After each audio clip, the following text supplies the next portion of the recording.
Welcome to the No Cap Sports Show podcast where sports and convos collide. I'm your host, Kobe Turner, aka the Cobra.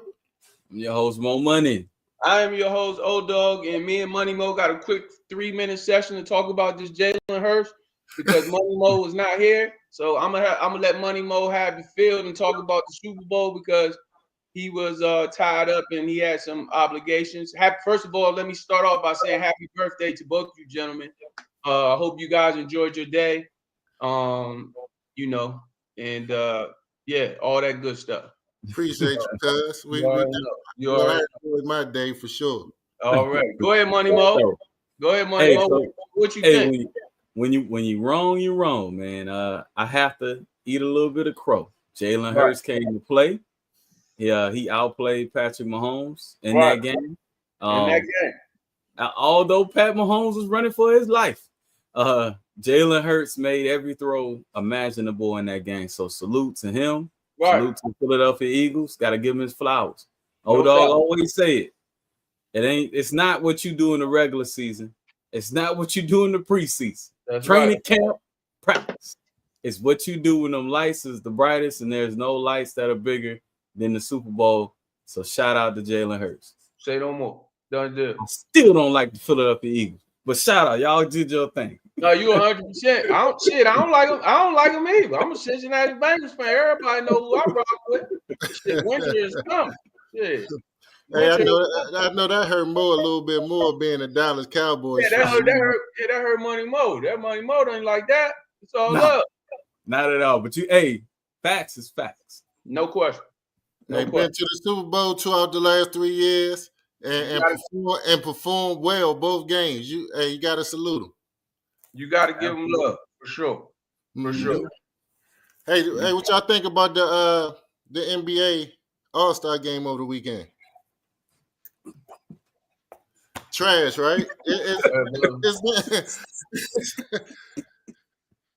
That shit sad.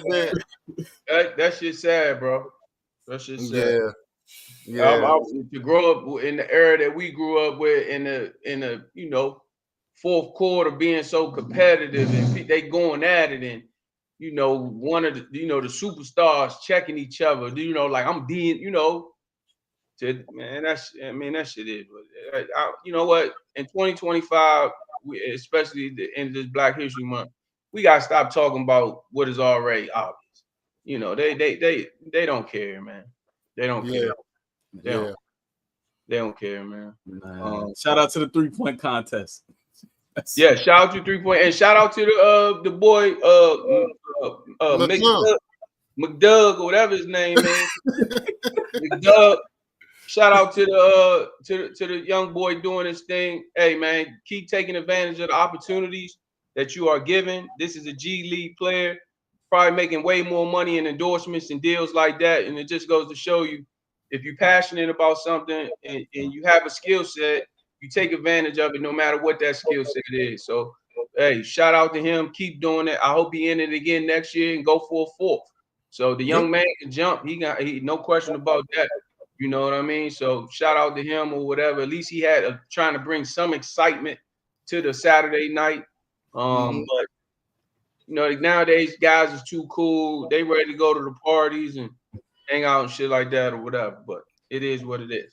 Yeah, he definitely put on the show, and I've been watching him for a long time, being a high school basketball star out of the state of Virginia, and I mean, he broke Allen Iverson's scoring record, so he's been on the map for a long time. No question. So shout out to him because he definitely put on the show, and the dunk contest, has been kind of dull to say the least for a lot of years now. So he's definitely bringing excitement back, and to be so crisp and efficient with his dunks, like he doesn't miss dunks. Like a lot of the dunkers have 2, 3, 4 opportunities to make one. I mean, he's one and done. So I mean, he's a professional dunker. You can tell all year long. Everybody else working on their dribble step back moves. He working on his dunks. He get ready to win the dunk contest. So as he should. Shit, he should. That's where his bread is buttered. Yep. That's where his bread is buttered. 100%. Yep. So fellas, look, we got a special guest this evening. Special guest, Springbrook in the building. Yes, indeed. So our special guest tonight for all our viewers and listeners is a former professional tennis player who was top 130 in the world, who competed in 14 Grand Slam tournaments and won 5 ITF titles. Also, as a junior tennis star, she won 3 national titles and was ranked number 6 in the nation in singles and number 1 in doubles. And in high school, she had an unbelievable record of 116-0. A record that is still unbroken. That's crazy to even. I can't believe I just said that out of my mouth, you know. And then she went on to the University of Maryland, where she played number 1 single for the Terrapins, and she was undefeated in the ACC conference. I mean, look, welcome to the No Cap Sports Show podcast. Without further ado, tennis legend Jeri Ingram. Oh, that was nice. So glad to see you all of you. What's up, Jeri? Shout out to my big sister. Shout out to Jeri. Shout out to somebody that was laying the foundation, not only in the state of Maryland, but Montgomery County, all through the DMV as a local superstar and a Division I player. You hear me? Yeah. I hear you. How can we not hear you? No, that is good, because actually I have been watching you. First of all, thank you for having me and inviting tennis into this conversation, because I mean it is there's so many directions we can go in, but I've been watching you all over the last few weeks, and I think that you all got a great thing going. This is amazing, and I just can't wait to get into it. Really, I'm looking forward to see where these conversations go. well, we appreciate you coming on the show. Shout out to hold on for a sec. Shout out to your beautiful sister Sharon, who I know is watching the show. Who I've had a crush on. Got me right today. I told her everything you said, and she's got some words for you, boy. Since I was 12 years old, hey Money Mo, I'm supposed to be on the 3rd floor. I'm trying to follow Sharon, trying to see where her class at, just so she tell me, go to class. You hear me? Well, I just want you to know that she put the link in the Moco text, so everybody you're thinking about is on. There you go. That's what's up. Well, shout out to the whole family, all my big sisters. They know how I feel. I hope I make you proud. I hope the No Cap Sports Show. We're gonna have a wonderful time tonight. Shout out to my big brother Pumi that just came on. Jeri, I'm gonna let you ask the questions you asked me the other night about Pumi. Why is he always? Yeah, we'll talk about that a little bit later. But where we like to start off, and how we like to start, the conversation going. This is not an interview. This is a conversation amongst family. Yeah. And I want you to know that, and I want you to feel comfortable. But how we like to start off through the conversation is just take us back. Take us back to how it all started, who sort of got you involved in tennis, put the tennis racket in your hand, and how the whole situation began. Ooh, okay. So I actually started playing tennis late for a professional tennis player. I started playing at 9. And my father put the racket in my hand, basically picked me up from Jackson Road Elementary School. He was going to play tennis, so I kind of just was hanging with him until he finished. Over by Tamarack at the tennis courts over by Tamarack. And then one year I went to summer camp in Aspen Hill Racket in jeans, because that's about how much we knew about tennis. Okay. In jeans, and kind of just, it was like rapid fire. It was kind of just, that was the sport I was supposed to be playing. Of course, I tried all the other sports. So I did that. And then it was just every day after school. I didn't really catch fire in competition. I caught fire late. So until I was about 13, I was on a loser. Then I got and I played middle school tennis. And I always tell everybody, I don't care how good you are, you need to play for your school. You need to own up to that. And I'll get to that in a second. But I played at White Oak. And then that's kind of when I caught fire, because I was playing and it got real competitive because we were playing at other schools. So then Fast forward, about 14, I became number 1 in Mid-Atlantic, which is our area for tennis. Wow. And the principals, well, Springbrook, they would let me leave school. And spring break, all these tournaments, tennis follows the sun. So whatever was happening, I needed to go, and they were letting me leave. So my father said, you have got to play for the school. It doesn't matter that you're number 1 in doubles in the nation. It don't matter that you're number 6 in singles in the nation. You're going to get back to the school. That's it. So actually, that was kind of that's where I watched football players practice right there on those tennis courts. I was jumping in cars, going to other schools play. It was like the best time of my life with tennis. Yeah. So fast forward to my senior year, I was undefeated, as you just stated. I was undefeated. And this is a little backstory. Your girl told me I had to tell this story. I'm gonna tell it. Little backstory. Okay. That hadn't been done before. Right. So we're talking tennis. We're talking definitely a white sport, right?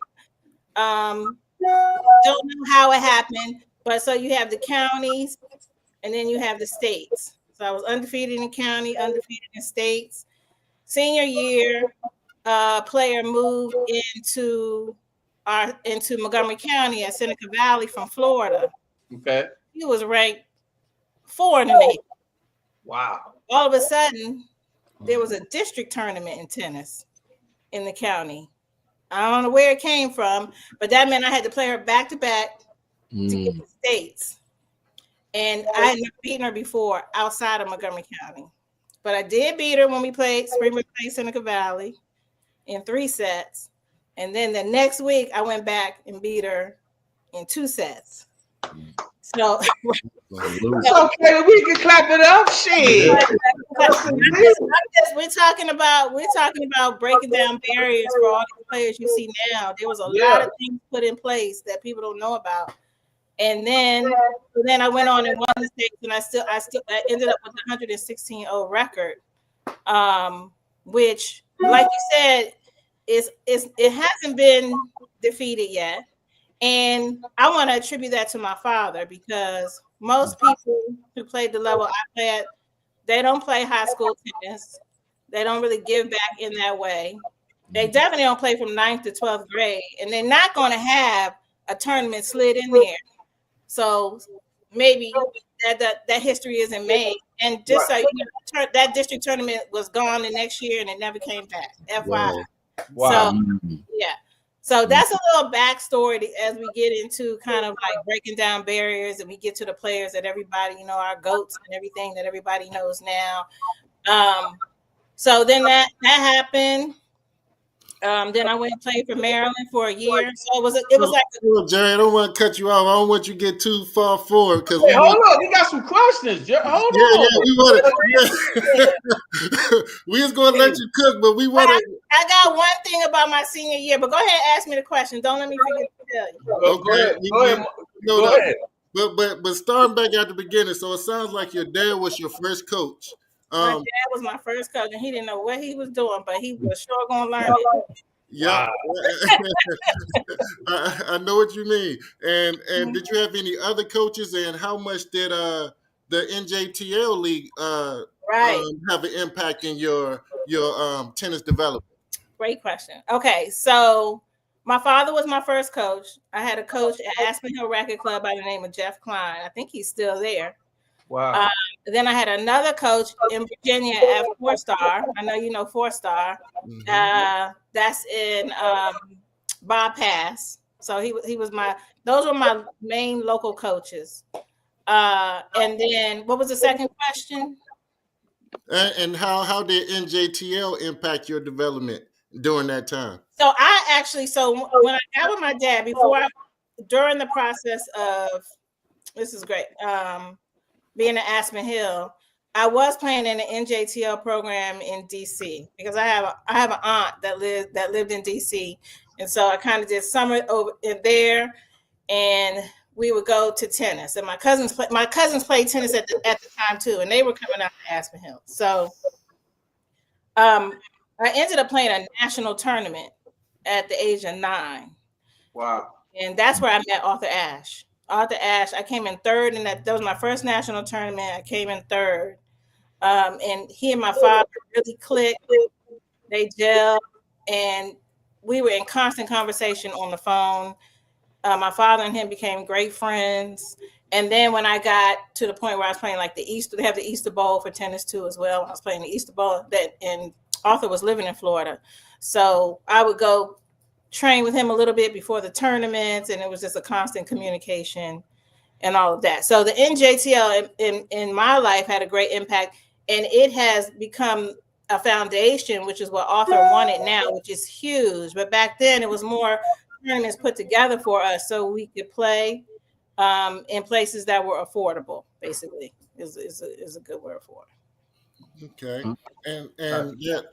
And can you explain really quick to our viewers and listeners what NJTL is? Because I know they probably thinking, well, so what is that? So if you can explain that for us. So it's called the USTA Foundation now, but the NJTL was a organization that came from Arthur and a couple other people who it was there to support Black players, under-resourced youth, to give them access. There was not as much access as far as being able to afford to play in these clubs, or even access to even get into these clubs if you weren't a member. So it was kind of a network, and it's all over the country. There's about over 250 chapters now. I'm not sure how many chapters there were when I started, but I know Washington, D.C., of course, had a chapter. So I was in that chapter. And now foundations, we're into all this philanthropy, and there's a lot of money being raised. That's how you see like Francis Tiafo and a number of other players that we can talk about have come out of these programs. But back then we just would network and we would stay at people's houses, like every other situation that our culture has gone through. If you go into a tournament in Ohio, here are the 6 people who will house you. And you stay at the house. Like all that was going on. Driving. My father was driving me, and I mean, he had all kind of stuff in his trunk. We were everywhere I go, and that's why I said that's where I met you. And Gary, Indiana. I guarantee you, we were on a road trip. Yeah. He probably had a toast oven in his trunk. And we were just, wherever we went, he was going to put me in a tournament. It didn't matter. It didn't matter where we were. So that's what the NJTL was doing at that time. Yeah, wow. That's awesome. I remember the NJTL. It seemed like any inner city where a lot of Black kids are, it seemed like a truck pulled up with a bunch of tennis balls. Like anything you needed was in there. Yeah, bring those kids. Everybody was sharing. That's awesome. And before I pass it over to Money Mo, can you describe or speak through what your first tennis match was like? Your first tournament you entered and your first tennis match. How was that experience? So it was at Aspen Hill Racket Club, which is up there off of Lay Hill still. Shout out to Aspen Hill Racket Club. Mercado. Yeah, that's where our high school do their prom. A lot of Montgomery County high schools would do their after prom after party there. If you would go there, after the prom was over with, and it would stay open till I think like 5, 6 in the morning, and then you play basketball, do whatever. Yeah, all that type of stuff for the kids that went to that. For the kids, that's absolutely right. Yeah, I didn't attend that. I know you didn't. You had your own thing going on. We're clear. It worked out. It worked out. I went and signed the paper, Money Mo. You didn't need an organization to organize for you. I'm out of here, bitch. Shit. I'm out of here, man. What? Be out of here. Oh my God. But go ahead, Jerry. So your first. That's why Jerry laughing, because she know. Like, hey, look, they got that little sign. Jerry, hey, Money Mo, they got that little desk right when you walk in. Your little sign in. I said, shit, look here. You gonna sign this paper? And I'm out of here. I'm gonna walk in. I'm gonna let all the principals and they got their little people see me. I'm out of here. You hear me? I'm in Jock Hall right now, and I just can't stop laughing. That's all I can see right now. Go ahead, No, so you go ahead. You got your first match. Do you know who you playing against, or do you? So I'm at Asheville Racket Club, and all I can see is the trophies. That's all I could see. Yeah. I knew the people I was playing against, and kind of like before, I just was practicing with them. I had never played them. I had never beat them. I was just staring at those trophies. All I knew is there's no way on God's green earth I'm not leaving here without a trophy. And it was like it felt like 20 hours. It might have been an hour and a half. It felt like 20 hours. And all I want to do was get the ball back, just be consistent, don't miss nothing. The best way to win is just put the ball back in the court and run. Okay. At that time, I think I was like 9 or 10. 8 or 9, sorry, 8 or 9. So maybe 9. And I won that trophy. Wow. I still have the photo of it. Wow. Like one of those Run DMC Adidas sweatsuits. Yeah. It was green. I see it like it was yesterday. So that was my very first tournament. So it was a club tournament, very local. Okay. Very local. Nice. Wow. Go ahead, Money Mo. So my question, Ms. Jeri, is being that you are a trailblazer, one of the trailblazers in the sport, there weren't many like you at the time. Was there ever a time when you felt like you wanted to give up? And if you did, what kept you going? So when I was 15, I wanted to quit. I didn't want to play tennis anymore. I was getting up so I practiced before school. School started at 7:40? 7:45. I practiced from 5. I practiced from 6 to 7 at Aspen Hill. Run through the shower, get to school, 7:30, 7:45, which maybe 8, depending on if we went over. But Springbrook let me, you know how Springbrook was for their athletes. They let me do that. That was another reason my father was like, you playing. Yeah. So I did that, and then I practiced 4 hours after school every day for until 11th grade. 11th grade, I was like, I don't want to do this no more. But what kept me going, it was common sense. It was like, you don't want to play tennis no more. You're ranked 6th in the nation. This is not making sense. But I guess I had some burnout, but it was more so along the lines kind of it was just the fun that I was missing. Because we had fun. Right. Springbrook it was a little different than it is now. But I'm sure they have fun too. But we had a good time. We had a great damn time. We had a good time. Yeah. So it was kind of like I was getting so good that I was gone more than I was home. And there were some things that I did not want to miss. So I'm looking at my senior year. I'm looking at Daytona Beach. I'm looking at prom. I'm looking at home. I'm looking at everything down the list. Basically, I'm looking at the football and the basketball team. Whatever they doing, I want to be there. So, but at that time, my father was like full force, like, okay, because at this time, so for college, even though I still got to go back to another high school story. At college, I mean, I was getting all the letters from all the schools, and I was playing a few pro tournaments. And I was in position to turn pro. And so my father was kind of full forward. My mother stepped in and said, listen, if you don't let her do this, we might lose her. Like you got to let her be a kid at some point. Right. Because the sport was I was having a good time, but the sport was taking over, which is what it was supposed to do.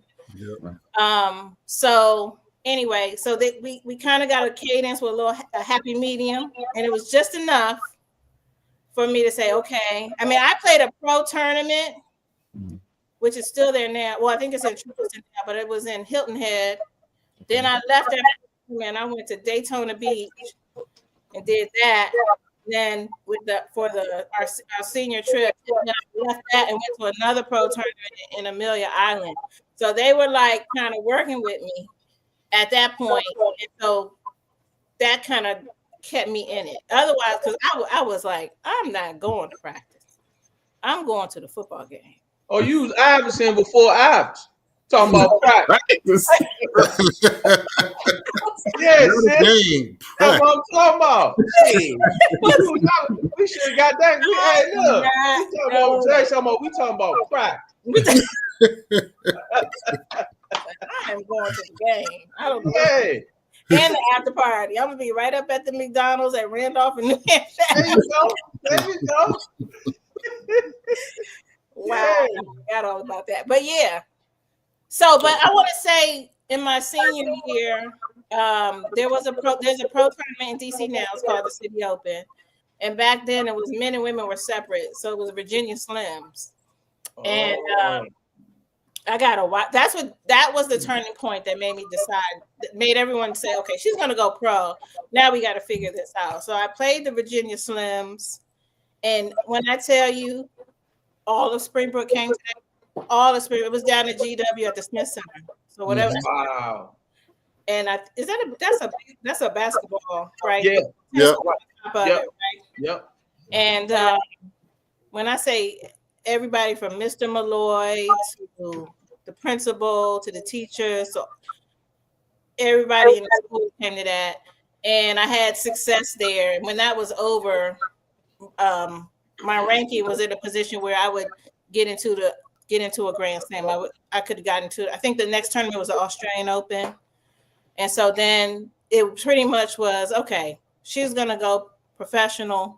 Now, how do we navigate this? Because you got to remember, now we're talking about traveling 20 tennis.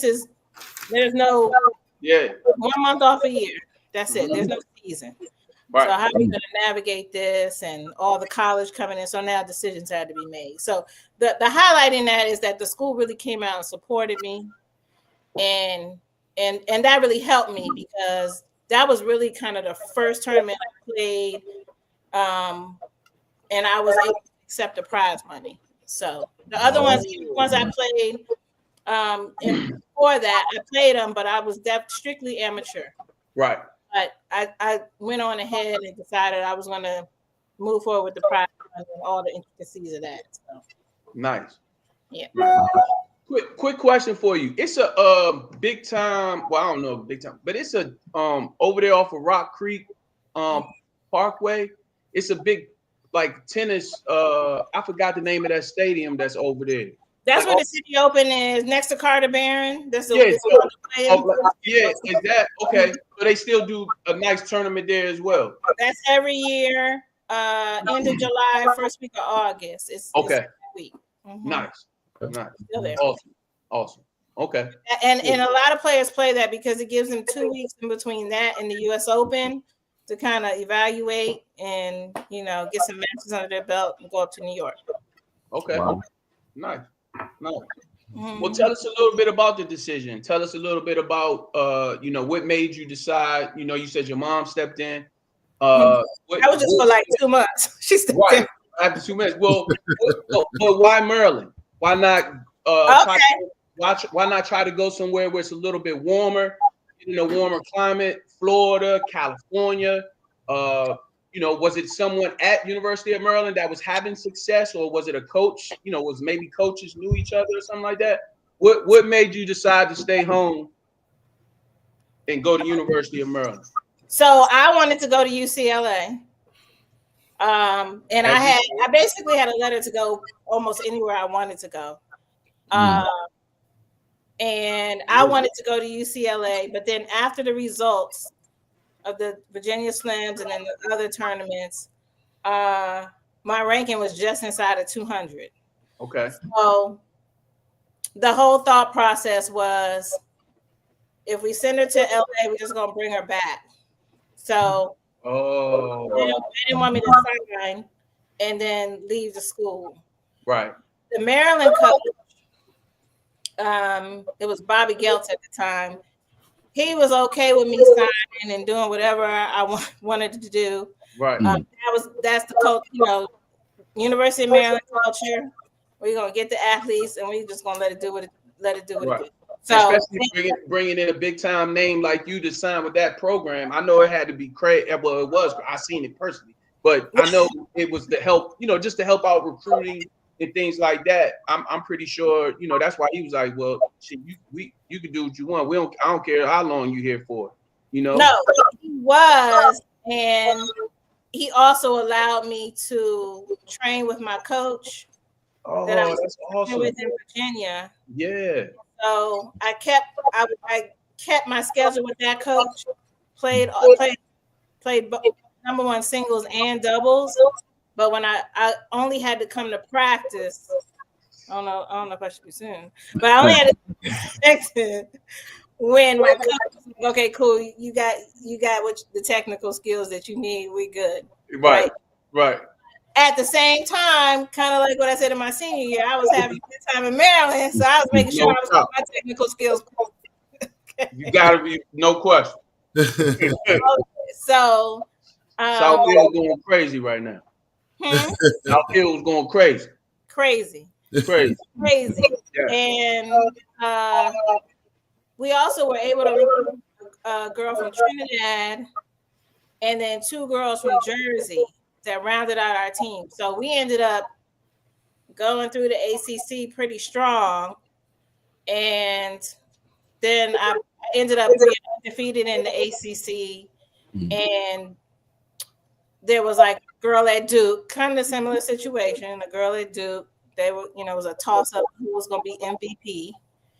And I went down there and I beat her in our straight head to head 6-2, 6-0. And it was very interesting. Another backstory. They still wanted to give her. I beat her 6-2, 6-0 at Duke. They still wanted to give her an MVP, but the girl from Trinidad, the two girls from Jersey, they were up on the tables, jumping up and down, talking about, just screaming my name while they were going through the voting and all that stuff, just doing what they do in Maryland. So it shouldn't. I was undefeated. She wasn't. It shouldn't have been a toss up. But that's how it goes sometime in this world. Right. So anyway, so I ended up being the MVP of the ACC. And then once I finished that season, I left for Australia and went to the tournament. And I turned completely pro at that time and didn't go back. Wow. That's awesome. Mm-hmm. And Jeri, I'm rewinding back a little bit again. Okay. So in your amateur tennis, who are your sponsors? Your sponsorship, your rackets, your clothing, your shoes. Who sponsored you? So when I was an amateur on tour. Amateur. Okay, so amateur, I started off with head. Okay. Rackets, head clothes. And I pretty much stayed with head rackets throughout I did Wilson for a little stint, but I pretty much stayed with head rackets through the end of my pros. And pros, I was with Nike, and then I was with Reebok. Okay. So it kind of just depended on when Reebok came out, and then Michael Chang had those pumps and everything. They made a really big push, and they were offering a lot of big stuff. Mm-hmm. So I did that for a while, and then I ended up at the end back with head with everything, and I actually still am with head now. So they still sponsor me now, just based on when I'm showing up, where I'm showing up. So yeah. So I kind of jumped through depending on what the packages were. Yeah, awesome. And as a lot of the top African American tennis players in amateurs as they coming up that has a name. A lot of them played in the ATA. That's like the African American Tennis Organization, been around for over 100 years probably. Did you play in ATA tournaments and tour with them for a little bit? So I think that I'm gonna guess this. I think it's 1906 they started, and I want to say we do need to know that there's a whole African American Tennis Association that was put in place before we could play regular tennis tournaments, not in country clubs. Yeah. Oh, yeah. I know that. Yeah. Before, I mean, I won. I don't know if you know because you asked me the question. I'm gonna try to remember 4 or 5 titles. Oh, let me say this. I know I won 3 junior titles, and I won either 3 or 4 women's open titles. And just to give a little more history, back then, well, let me go. Oh, shoot, let me see where I want to go first. So when I won the junior title, Althea Gibson was there. It was in DC at the Rock Creek Tennis Stadium we were just talking about. She was there, and she gave me the trophy. And because of how I was playing, everybody was talking about how good I was. She said to me, she said, "Well, this is great. You won your first title, but do you know how many I won?" I said, she was like, "I won 10 titles." I said, "Oh gosh." She said, "Yeah, so you got some work to do. So you have a good day, get some rest, and get back on the court tomorrow." And I said, "Okay, I got some work to do." But you know, I was able to touch those type of people, so that was great. So she was there watching and giving her advice in her way. And so yeah, so I played the ATA. Back then, the ATA, because Black players didn't have as many opportunities. If you won the Women's Open, you received a wild card into the U.S. Open. Wow. Okay. Right. So what we need to know is that when you see these tournaments on TV, you know that we see the Big Four mainly, a couple of the other tiers, Indian Wells, Miami Open, we see those. But tennis probably, if there's 52 weeks, there's probably tournaments 45 to 48 weeks, right? To be successful and have a ranking, you need to be out there at least half of that time. So 26 weeks. And that's across the world, not just, you know, going to your games with your team and you have a schedule.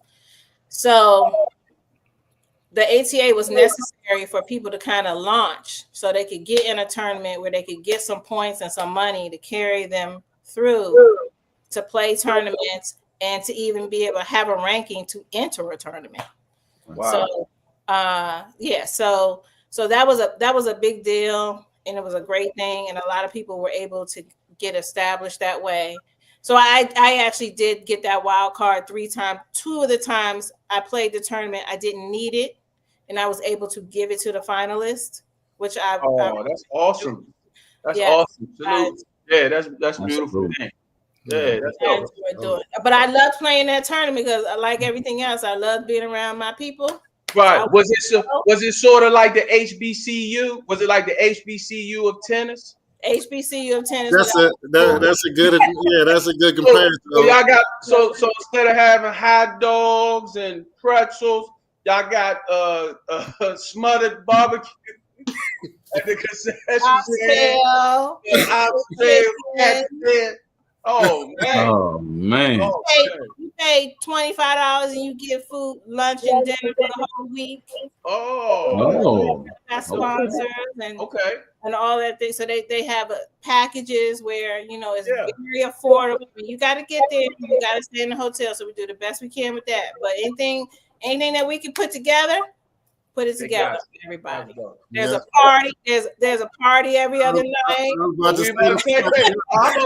the parties was off. I remember they had the big party. They had the DJ, everything. Everybody on the dance floor. I think 2 years ago, it's like a glow in the dark party. Now it's at the USTA National Campus, but they still do their thing. Wow, man. That's not what you think of when you think about tennis players. No. So you enlightened me tonight. Okay, good. I got some more coming. Hey, Kobe, Pumi got a question, but he backstage. Pumi, come on in here, Pumi. Pumi said he got a question, but he was backstage.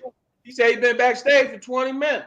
I don't know what's wrong with Kobe. I lost my connection, and Kobe just kept me in jail. Hey, look, for the viewers and listeners, just know that every co-host on this show has the ability to put their self onto the screen. I don't control everything, so just for everybody to know that. No, we don't. They say you backstage. I don't. You backstage? You said that. You put me backstage. Well, I did.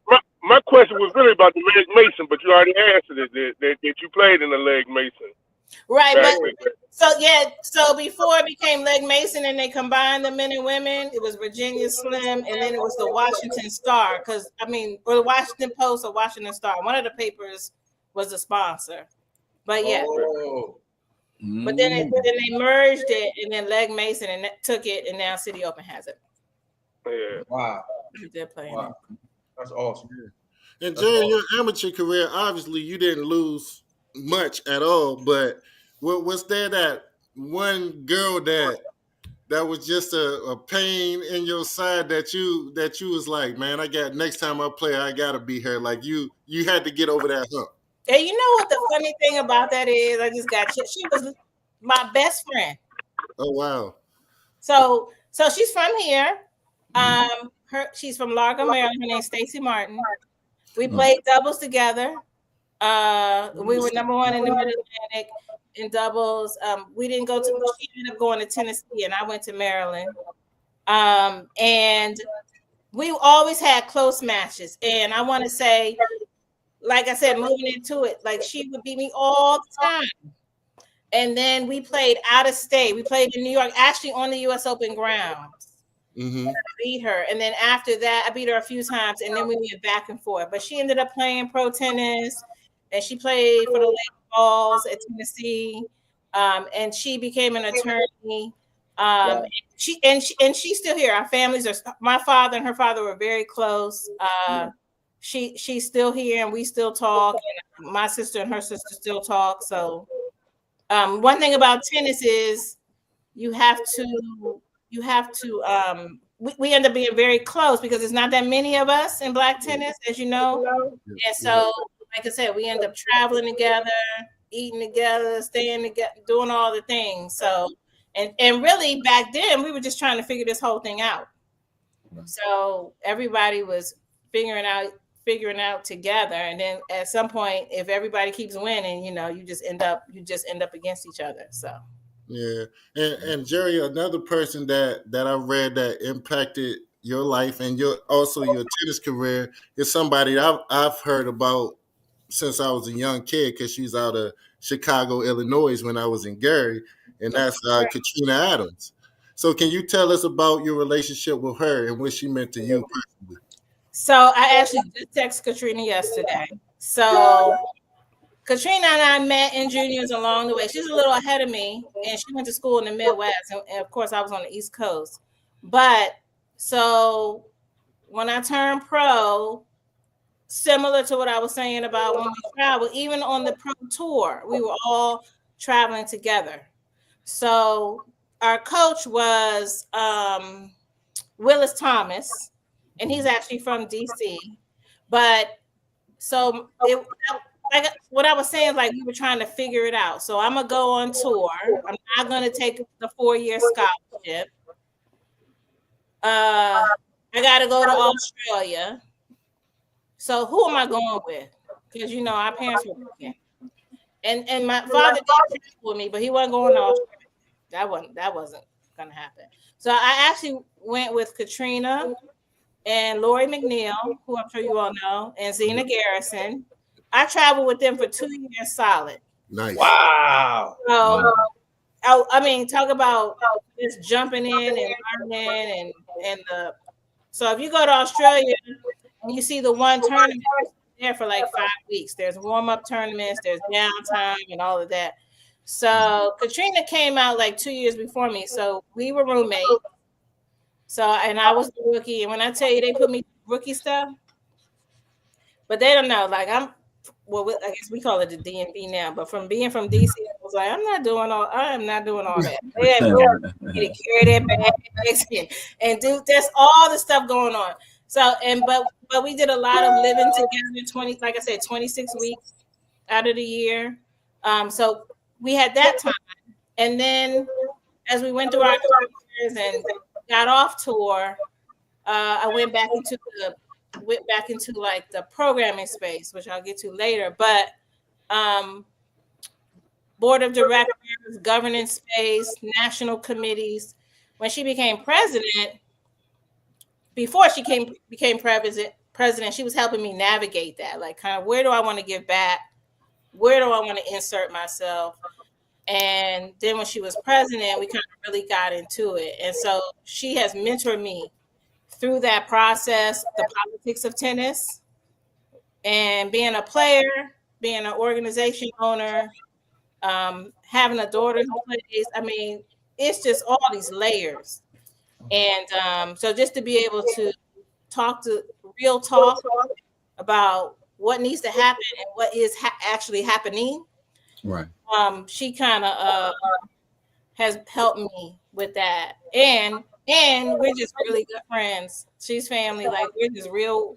It's just like when I need to talk to you. No, I need to talk to you. No, I need to talk to you. When we talking, it's kind of like we just really need to kind of just say it out loud so we can figure it out. Awesome. And then we go hang out and, Yeah. Nice. Awesome. All of it. Go ahead, Money Mo. I know you got another one for. I do. I have one more. So we talked about missing out on a couple bags, right? And in today's climate with the NIL and everything that's going on, I wanted to get your what I missed. I wanted to get your thoughts on the NIL and all the reparations and stuff that you lost out on. Oh man.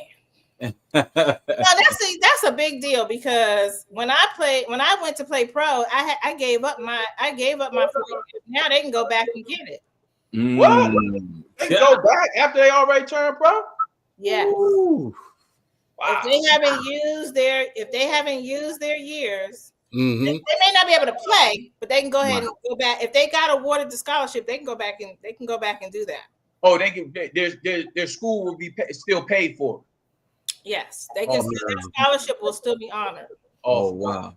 What I was able to get was life credits, which got me 2 years, but it didn't give me money. Gotcha. So I'm glad they're doing it. I love the NIL. One of the main reasons I love it is tennis. Is like we see the great tennis is hard, right? Like everything, but we see all the great players, and like everything else, they focus on a certain amount of players. There are 30% of the girls' tennis scholarships every year go unused. Wow. Unused. They sit on the shelf. People don't use them. They don't know about them, and they're always looking for this money. And there's so many opportunities, especially at the HBCUs and some of the smaller schools, for these NIL agreements to fill those gaps in the money. And I am encouraging. I'm actually working with a guy now. I'm encouraging everybody to latch on to them. Do I wish I had them? Of course. And I'm so glad I'm glad they figured it out. I don't know what y'all talked about, but I'm glad that they figured it out. And I'm hoping that everybody finds the best way for individuals or in the team. I don't know how it works in the team aspect, but individual, for them to use it and latch on to it. Yeah. I don't know. See, I think basketball and football, y'all get all the money. And that's okay. I get it. Y'all make all the money, right? But the tennis, so even if you have a full scholarship in some schools, it doesn't include your room and board. It might include tuition. That's considered a full in tennis. Yeah. I do my your girl. She knows I have a hard time talking about myself, right? Unless you're somebody like me, who they're gonna give that to you, right? But like people who are good enough to play, I don't know, between like 4 and 6 or 8 on the roster, and we need that. Everybody's win is 1 point. It don't matter if you play 1 or if you play 8, right? Or you 6. But their full is just tuition. And then their parents still got to find $15,000 for their room and board. Everybody don't have that. Yep. So the NIL is very helpful in tennis because it's a different type of scholarship. Gotcha. And the boys, so there's 8 spots for girls because of Title IX. There's only 4 for boys in tennis. Because y'all got them. It's okay though. No, we get it. Yeah. But I'm just saying, but that's why. So the boys boys get four fulls in tennis. Okay. Team, same school. Boys get 4, girls get 8 fulls. So Okay. the boys never have a full. They always got to divide up their money. Gotcha. To get a roster. You got to have 8 people on your team. Okay. Yeah. Boom, you got something else? Yes, I was going to ask you, as far as like the tennis scene now in DC, are there any like young African American ladies? I know they got the little girl Baptiste. I saw her at the over at the City Open. And are there any other little young African American young ladies coming through the pipeline in the area to keep an eye out for that you would say, man, this young lady gonna be the truth?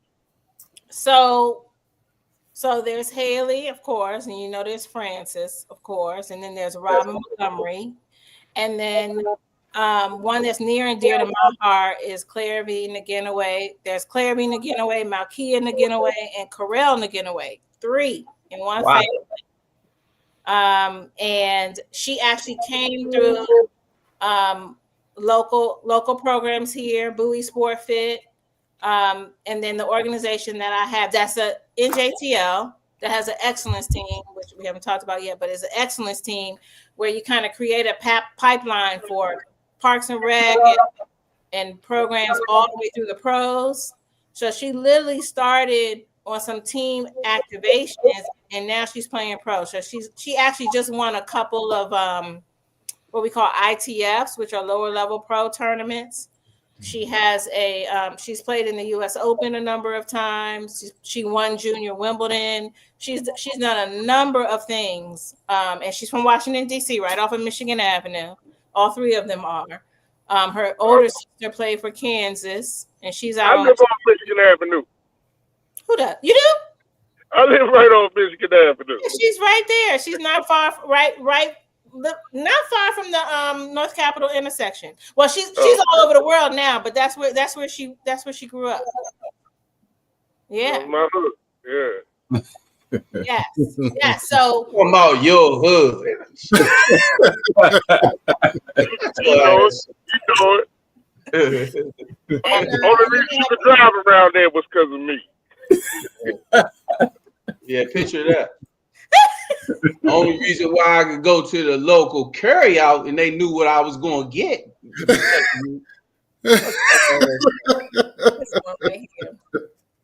Jerry, don't pay that no attention. You know I love it. I was going to quit tennis so I could have fun. You know, I love it. So from your hood, Michigan Avenue, it's a family. They're called the Naginaways. There's 3 of them, and you will see them. And then there's they have a little brother, and he's astronomical. Wow. So when you see them, you can be like, "That's who Jerry talked about." That's what Jerry was talking about. Wow. For sure. Awesome. Go ahead, Cole. Hey Jerry, what's your thoughts on tennis academies? Because I know you went to Nick Bollettieri at a young age. I did myself. And then I also lived at a tennis academy later on, a few years after that. Which one? Well, what's your thoughts on tennis academy? I don't think it's for everybody, and especially when you're trying to develop and become a great tennis player. But I want to know what your opinion is on that. Which academy did you go to, other than Bollettieri? Gary Johnson. So I was there. Gary Johnson. Yeah, so I lived there. So you know Stacy? Yeah, I do know Stacy. Yeah. I was there when Stacy was there, and JJ Jackson. Yep. Okay. Yep. Love JJ's family. Okay. So I think you have to figure out, like, you and your parents really have to just be real about it. Okay. You can go to an academy and decide if you're at that academy, it's going to work out for you. And they put you on court 122 and they'll never see you. Right. Or you can decide how to manage the academy so it works for you. Or you can have a parent who you at the academy and they make their presence known and they're kind of present. That's how it can work. For me, like I said, my father, he wanted me to ensure that I supported Springbrook and I was a black girl, right? So he wasn't leaving me at an academy. But every single time we didn't have school, I was at that academy. So all summer that I wasn't playing a tournament, spring break, winter break, fall break, the Monday we off school, you going to Florida and you're gonna go train for 8 hours a day with those kids down there in the sun. So I think that you have to figure out how it can work for you. But what I like about academies is that the level of competition that you get between quarter, semis, and finals, that's what you're doing on a regular basis. Yeah. And so you learning your schedule, learning your water schedule, your meal intake schedule. You sleeping with the enemy, basically. Everybody you talking to that's your friend, you got to keep them on the court. So you got to be able to play and then get off the court and have fun and all that. And then you're kind of independent. So you tennis, you don't have the team, you don't have your teammate to kind of pep you up. You got to do all that for yourself. So you start to learn that at a very high level. So I like it, but you got to manage it so your child doesn't get lost in it. Yeah. Yeah, I was one of those kids that got lost in it because I was younger. I was still a little immature. I was at camp peeing up all their beds and stuff still. So I'm like, hey, so when I left it kind of took me a while to get back into a tennis mind state because I was like, I think I got to the point like you was like, I don't know if I want to. I don't know if I want to play tennis anymore, and it took me to get back under my father's wing and back to my element to really get back focused and motivated again. No, that's good. And if you can learn, I mean, that's not good that happened, but it's good that you went back and then, you know, you can either leave it and know that it's there, or you can toggle in between it. One thing that motivated me was I knew when I was at home that I had to practice an hour before school and 4 hours after school because I knew everybody in Florida was practicing 6 to 8 hours in the sun. And the next tournament I was going to, even if it was 35 degrees here in February, if I got on the plane, I was going to be at 85-degree heat trying to beat these players that already was out there like that. Yep. So at least I knew it. Yeah. I knew that I had to deal with that. For sure. And I will say about Bollettieri, though, that was my first taste of international players. Get to see what other players around the world look like. So you got to see that. And then it was a world-renowned sports psychologist that was in-house. Do you remember who that was? Jim Lohr. So the lessons I learned from him while I was at Bollettieri is still with me today in terms of mental toughness and emotional intelligence, all that. It's still with me all the way to today. So that's one thing I definitely took away from Bollettieri. And I actually still have great friends from Bollettieri, people I call family. And I went back to Bollettieri. When I came off tour, I went back and was their coach for their what they call the Black Dynamic. Nick called the Black Dynamics program. And even I did that. And even when Nick would come to DC, he would always want me to pick him up from the airport because he wanted to be around somebody that he knew. He didn't want like Uber. He didn't want nobody picking up. He didn't. So, like everything else, like it just becomes kind of like a turnkey family type of thing. Okay. Okay. That's awesome. That's awesome. That's awesome.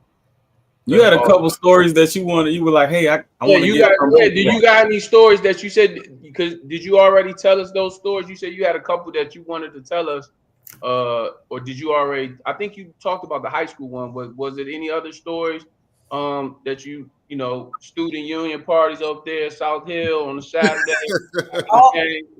Listen, one thing I loved about tennis is we didn't play on the weekends. Y'all played during the week. We went on the road during the week. We did do a spring break trip to the West Coast. We played Pepperdine and a couple other schools, but no, definitely was at South Hill. Definitely was in the Stamp Union. Stamp Union, yeah. Parties on the yard. Ritchie Coliseum. Okay. That's when we used to have the 12 o'clock basketball. What were those games called? They were at Midnight Madness. Midnight Madness. Listen, my matches didn't take long. I was good. I knew I was gonna be good. I knew I had to win. I had to win my matches and get my grades. So was University of Maryland because but going to University of Maryland, you enrolled as a freshman in 90 or 91. Why are you doing all that? I'm sorry. The reason why I'm asking is because going to University. I'm sorry, but going to University of Maryland after such a tragedy of the Len Bias thing, right? It was such a, and I was just asking, I know you wasn't there then, but I know it just had to be just for all the athletes, period. I know it had to be like. It was. I was there with Walt and Gerard Mustal. Mark Sturdivant. I'm a little older than Mark. Okay. But I can say that they were still a little bit tough on everybody. We all ate together. Yeah. We all ate in South Hill. I don't know if they loosened up later, but it was kind of like, and we all when I went to Maryland, we all registered for class together. Nobody was doing nothing without nobody doing it for them and watching every step of the way. Everything was gonna be by the book. And by the way, you're not gonna do it. I do stand right here, and then we're gonna do it. Yeah. And then you're gonna go to class. You're gonna be at practice. You're gonna win your game, and then we know we can't keep you from turning up a little bit, but we're gonna make sure you're right where you're supposed to be. Right. We were very close. Gotcha. Like that. Gotcha. So yeah, but I wasn't there, but I was close. But I can tell you that affected me in a way that I was like, I know I wanted to quit before, but I ain't messing up nothing now. Yeah, right. Nothing. Gotcha. So yeah. Can you describe to us what your tennis game was like and what was your favorite surface? So my favorite surface is hard court. I actually like grass. I like grass. I had an all court game, but mainly because I was really good at doubles. So I like to use the net a lot. But one of my biggest assets was my speed. Okay. So I like the grass because I could kind of outrun the ball, not necessarily people, outrun the ball, and then I was able to I love the heat. So my endurance, I was able to outlast people and know that I could move around and outlast them and hit the ball past them a lot. So to hit the ball hard and my speed are my assets and be consistent with that. So I love the hard court because I can hit the ball past them. Nice. That makes sense. Does that make sense?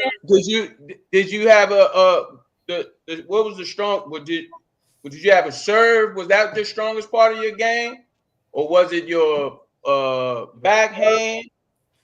What? Because in the ping pong, I'm telling you, my serve is. You see what I'm saying? You see what I'm saying? I'm serious. Can you imagine the lunchrooms that we were in? The things that just came from people's mouths. It just was like, I gotta get to school. Not only lunch, I need to be there for breakfast. I need to see what's happening. Breakfast. Yeah. We had good breakfast, didn't we? We did. So my serve. I'm not gonna say my serve was the best part of my game, just because of the logistics of the game. And I'm just to get a little technical, but in order for you to hit the best serve, you need to be about 6 feet tall to be able to maximize your serve. That way, you have to be 6 feet tall from the baseline to hit down on the ball. Otherwise, you have to hit up, and that's fine but that wouldn't allow me to make that my best stroke. I had a good serve. I would say my forehand inside the baseline. I would say my backhand from behind the baseline and my overhead. Gotcha. But I always tell people my best stroke was my footwork. Yeah. I always was in position to hit the ball as if it was hit straight to me. So wherever the ball was hit, I was there. So it was like every ball was hitting straight to me. Gotcha. So, gotcha. That makes sense. Yeah. Okay. For sure. So switching up speeds a little bit, can you talk about your organization, the Metropolitan Tennis and Education Group, the MTEG, and the work that you are doing there? And I have this. Also, I'm gonna talk about it. I have this sweatshirt on. Can you see this sweatshirt? Yeah. What do you see? I see somebody in a mink or a fur coat. Yeah. Who is that? David Ruffin. Kobe, who is this? Who is this, Kobe? Can you see? I can't. Hold up. Y'all gonna have to send y'all a link. Who is that? Arthur Ashe. Arthur Ashe. Arthur Ashe. Y'all know he was a Kappa. Arthur Ashe with that mink coat on at the Okay. Club. He looked okay. Okay. He was doing his thing, y'all. Yeah, he looked like a smooth brother right there. Yeah, I was saying that. Yeah. Oh, I know he was going crazy out there in Australia, traveling the world. He went to UCLA. Oh, I know he was going crazy. In the pandemic, Sharon and I actually put together a line to kind of like highlight the different personalities and the different kind of achievements, and just in a way to educate people why they really couldn't play tennis. But that's what this is from. But because I wanted to talk about this because Arthur did a lot of things other than play tennis, and a lot of people, well, we're in a different generation now, but a lot of people don't know he did a lot of things for impact. But MTEG, so I started MTEG. It's a nonprofit organization. It is an NJCL, and its purpose is to provide resources and instruction for under-resourced youth, or because tennis is very expensive. So just to drill down on that, under-resourced youth in general would mean that you are on free and reduced meal lunches, or Taft or SNAP or whatever you want to call it. But in the tennis world, it could just mean that you can't afford a tennis program, because you probably, if you're a high performance player, you probably spend $100,000 a year just on tennis. So that doesn't necessarily mean that you have to be a free and reduced meal lunch person to be able to afford tennis. So we know in this area, I think a single parent in a one bedroom with one kid, you need to make at least $85,000 to live. So this organization supports tennis players who want to be able to be a D1 player or a college player of any type, play pro, participate, to be active. It's not just tennis. It's also ensuring that they're mentored. We know in this area that you could go to public school, but you might need to go to a private school for your athletic dreams. So placement in places like Bullis, Good Counsel, DeMatha, whatever needs to happen for you to be able to get what you need to get on that college team or pursue your dreams with tennis. And then we also have a travel group, which is under the excellence teams, where we travel across the nation 4 to 8 times a year and compete against other teams, other national players at the U.S. Open, at HBCU combines, at regular college combines. So players, and we start that very young. So they start to learn how to travel without their parents, 10 and under, all the way through to we know that we're placing them, and we help them with SATs, taking the SAT. We help them with applying for scholarships, the FAFSA, everything. So the whole goal is to get them. We have 100% high school graduation rate, but also just to place them where they want to be, whether they play tennis or not. Whether they play tennis or not, if they came through the program and they can play, if the school doesn't accept them, the school they want to go to, they can't get on the team, we're still helping them get the education. And also we help them get coaching certifications and stringing racket certifications so they can have employment. And we employ them in summer camp and all these things. So, wow. But a lot of it is fundraising, and a lot of it is also educating the parents on the process of being a good high performance parent, because we know that's important too. So putting together player development plans so they have time for play, time for fitness, their eating habits, their sleeping habits, time off, trying to keep these parents from pushing so hard, everything, all of it. So that's what this is about 12 years old now. We've been doing this for since 2013. So yeah, 12 years. So it's been very successful. We've had a lot of players placed in college. Like I said, 100% high school graduation rate. A few go to the pros, which is, to me, knowing that we know 1% of players in any sport go to pro. So the fact that this organization, out of passion and whatever this is, has done that already, to me, that's exceptional. Was not in the plan, but that's what happened. So that's what Intake is. So that's what we do. Well, you mentioned a little bit about excellence when you your excellence program. Can you tell our listeners and viewers a little bit about? Can you go into a little bit more about what that is? Just a little, take a little time just to explain a little bit about what that entails and the difference between maybe somebody that's just in your regular program compared to someone in your excellence program. So the excellence program, you have to commit to a few things: a minimum of 6 tournaments a year, which is a minimum. Okay. Right? If you do that, you're really going to end up with 12 to 15. You have to have a 3.0.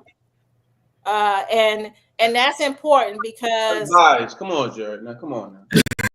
Let me tell you, I'm going to drill down. Come on, man. Let me tell you why. Yeah, what we talking about? We talking about for the kids. Now everybody can't get to 3.0, Jerry. So that's why we have tutoring programs.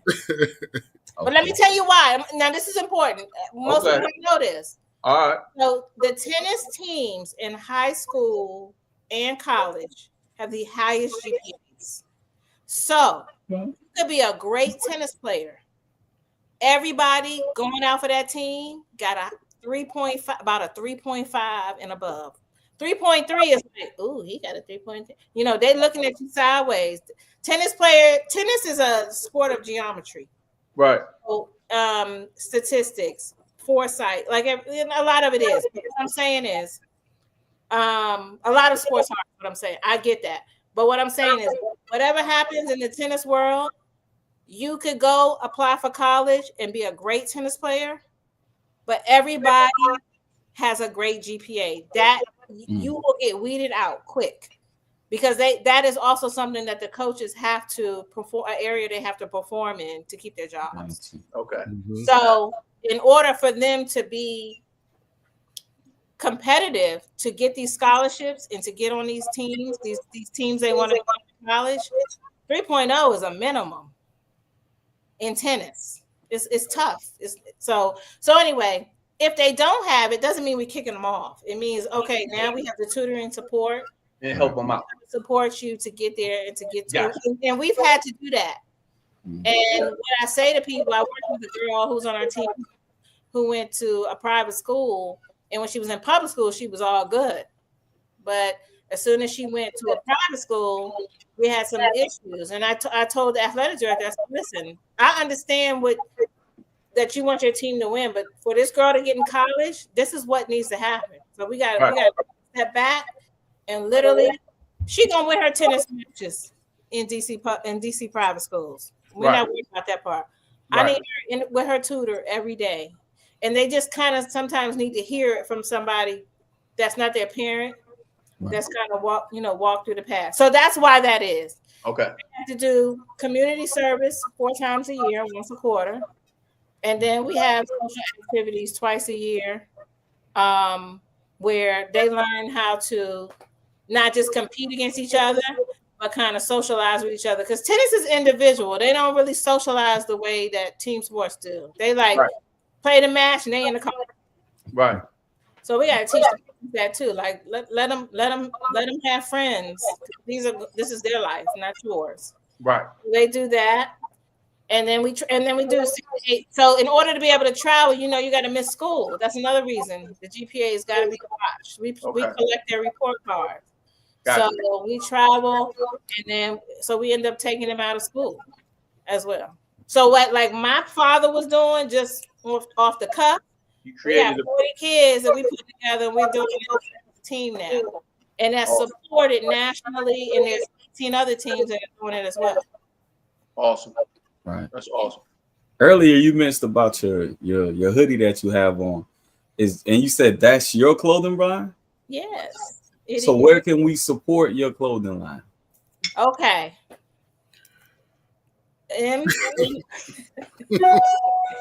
Sharon's gonna kill me. She's gonna kill me. mtagtennis.com, and there's a shop on there. Okay. I don't know the dash link part, but I'm gonna send it to you. And I know that's right. We'll post it and we'll show our listeners and viewers. Yeah, so that hoodie tough. It is. We have some other ones. So we did one that's like the top 100. So all the Black players are the top 100 in the world. We did, they have the name shirts for the 5. We also did all the ones that won a Grand Slam. So so we have some other stuff. We did a Big Foe shirt because we got to represent Maryland. Right. Speaking of that, that's my next question. That's what I'm Big Foe. What you got? I see you over there with those grapes. Is that a Pinot Noir, a Cab Night? It's a little chilly over there. What you got? I'm just following directions. What you got? What you got going on? And I'm not. I love Sharon. So I gotta keep talking about it. She told me I can't be double fisted. So that's okay. But my question is, Siafa Mimosa, whatever his name is. Francis Tiafo. Yeah, Siafa Mimosa. We're educating up here, Francis Tiafo. I got you. Yeah, right. Why is it every time? I know what you're gonna say. I know what you're gonna say. Say it. Say it. Why is it every time when it comes to the big, the big time pro, the big, the top, like you said, the big 4, he'll be leading like the last, he up 2 sets, or I forgot how to keep the score, but he up 2, and then next thing you know, he let the boy come back, and I mean, like, what is he doing? Yeah, it's like he gets right to the hump, but he just can't get over. Like he can't get over. I'm like, come on, I'm like, and then the last one he was winning. He's up. Which one? Hold on. I forgot who he was playing. Let me look. But he was winning, or he was he up 2 or whatever, and then he let the guy come back and tie the sets up and wound up coming back beating him. I don't know if it was Wimbledon or the other one, but my whole point is like, why is it that he can't win that, that the big one? You know what I mean? Like, what do you think he needs to work on to help him become? Is it that it looks like he's in shape? He's fast. He has a great serve. Good. That's a great question. Because I know in 2023 it looked like he was getting there because he got up to what, number 10, number 9 in the world. Yeah, like what is it? If you sitting them down, you sitting them down right now. You sitting them down, and you got his whole team, and and he like, Miss Ingram, I'm a lost for words. I need help. What is it that you think I need to improve on, and that can help me? Whether it's nutrition, lack of focus? What do you think he needs to get over that hump and to be?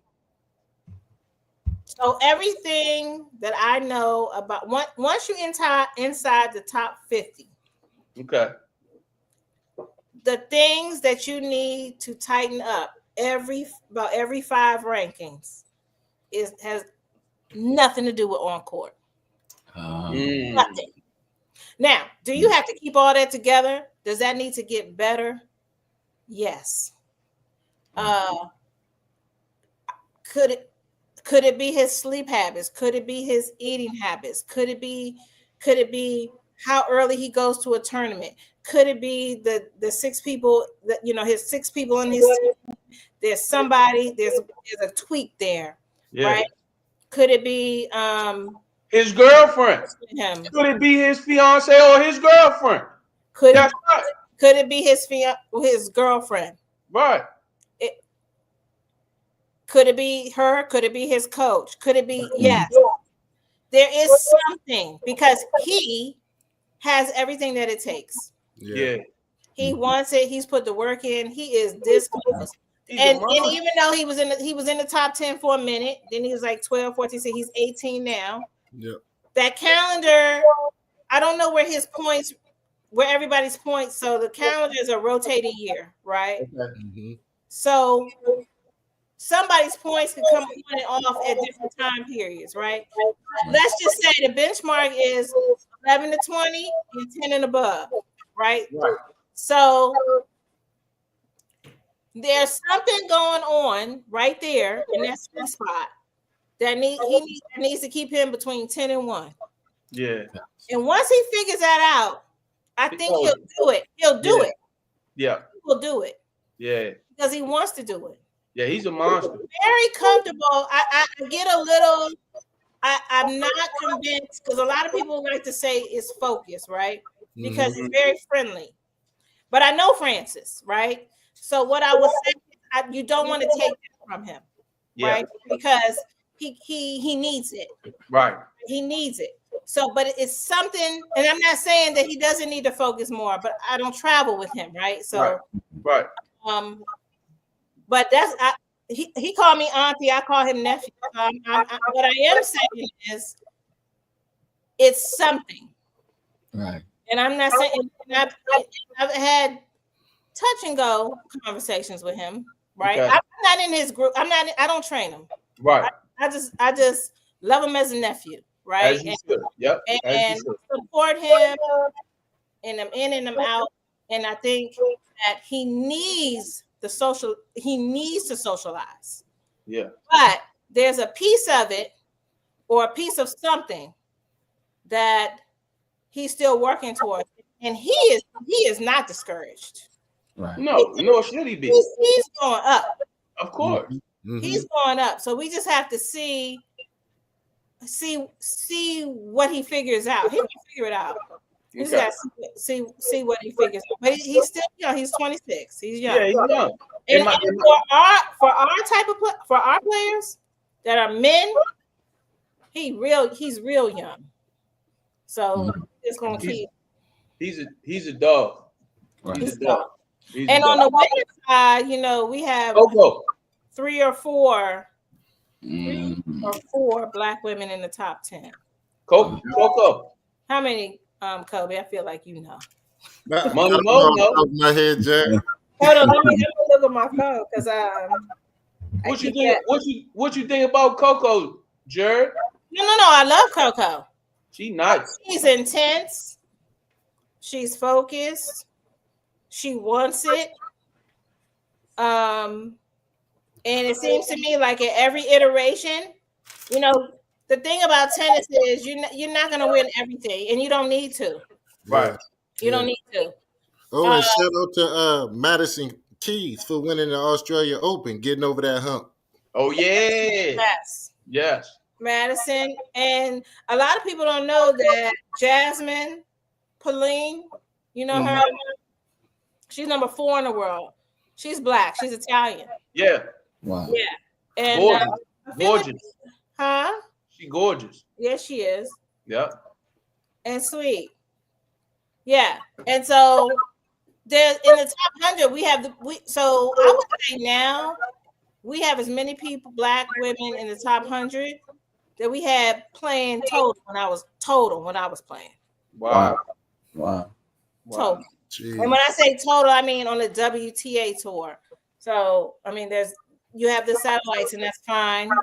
But on the WTA tour, it's probably so a lot has been done, and a lot of strides and success has been made, and a lot of it has to do with the financial availability now. Because if you take money out of it and you give us some time, it's over. Good. Yeah, we're good. So, but I would say the more people that support Francis outside of tennis, the better off he'll be. He'll be inside. Gotcha. Yes. Absolutely. Gotcha. And I want to say he was on the cusp of some of that turning. So black girl tennis moved forward quicker than black male tennis. Of course. Gotcha. Right? That's the world we live in. Yeah. So I'm saying he is breaking barriers for that. So, when you do that, he has some things on his shoulders. I mean, he literally is carrying it. He's carrying us. He's carrying. Yeah. He's still the highest ranked black. No, Ben Shelton is higher ranked than him. But let me say something about Ben. And I know his father. His father played the same time as I did. Both his parents are professional are professional level athletes, whether it's D1 or professional in their sport, right? Mm-hmm. So he grew up in a household where that is the culture of the day. Mm-hmm. So that gives you an IQ that you kind of live with. And Francis is coming as a first with his brother, as a first of kind of figuring it out and not innately hearing it. It's not in his blood the way it is in Ben's. Right. And Ben's a bad boy too, by the way. Yeah, he is. Oh, he's not. Hey, he's straight. He's not that ball. He power. Jeri, one thing do you have a relationship with the Williams sisters, Serena and Venus? So I know them. Okay. And I know they're sisters. Okay. The interesting thing about them, and it's kind of more like a logistical thing. I do know them when I was a coach at Bollettieri, and I was leaving. They were coming in. They was coming. Okay. And when I was leaving the tour, they were coming in, but they were like 11 and 12. Right. So then I kind of like went away. Right, because they little. When I came back, but I at things with them and I see them. Yeah. So it's more like I know them, but it was logistical. Yeah, for sure. I traveled for like I don't know, 9-10 years. The last thing I wanted to do was I didn't even go to a pro tournament for 7 years after I came up. The last thing I wanted to do was go see nothing. I don't want to see nothing. But I do know them. Not as well as Francis, and then the people I played on tour with. Right, of course. Their sister, a couple of their sisters in Howard, and I see them at events, and talk. And I know her agent was on tour with me, so I know her very well. Okay. So yeah. Nice. Mm-hmm. And Jeri, in your opinion, what will it take to get Naomi Osaka back at the top of the tennis rankings? Because she was the top dog for a good while there, and then she just kind of disappeared from the scene. I know she had mental health issues, and she tried to come back, but she just never regained the momentum that she had prior to her leaving tennis. So I think, she had a baby, right? I do know that. I do know that. So, and I know that people are doing that more. Mm-hmm. Right, but she still had a baby, so it kind of depends on how you bounce back from that. I would say, we go back to the NIL and the sponsorships and the branding and for years couple years. She was one of the highest paid. She was the highest paid female athlete, not just from prize money, but from her endorsements and her sponsorship. So I know that she's trying and she wants to be, and she's on a schedule. I know she's not injured. Just as a woman, we know your body kind of changes a little bit after you have children. So I don't know why the trajectory is not as fast as we would like it to be. I do know that she wants to do it. Right. I think we'll see her again. When is she? She just won it. She won the tournament before the Australian. Yes. And she fought through that, and that's how she got the injury. She played 2. I think the first one she got to like the semis, then she got to the finals, and then she got injured. So she's come back into it. So I think we just have a little patience. Yeah. She's young too. Yeah, she's still young. Like 20-something too. She's 27. She only 27. She young. Yeah. She actually dating somebody from Maryland, Silver Spring. Well, I don't know if he's Corday. He from I know he's from Maryland. I don't know where, but he's from Maryland. I don't know exactly. I think he's talking like Timber Hills area. I think. Okay. Yeah. I know that before they would come here and give out turkeys for Thanksgiving and stuff, and then they would go all to the different places. And I don't know if they're still together, but I do know they had the child together and that they are doing their thing to get like cordially or whatever they're doing. It changes every time. It changes. I don't know all of that. Yeah, for sure. But that's a good thing. Yeah. So I know when I say it's a good thing, I know they're in a good space, so it's not affecting her game mentally unless it just is because it's a baby. And I don't know her, so I'm not gonna really speak on that, but I'm just giving generalizations. Yeah, for sure. Things go. Yeah. I do not know her. I've met her, but I don't want to say I know her because I don't really know her like that. Just from like how we say we know people. I don't know. Right. Yeah. But I respect everything she's doing. Boom, Money Mo. Y'all got any more questions before we start to wrap it up? This will be my last one. So you had a lot of great insight. I learned a lot of things about tennis tonight, and I always ask most guests this: if you could go back and change anything, would you? Would I change anything?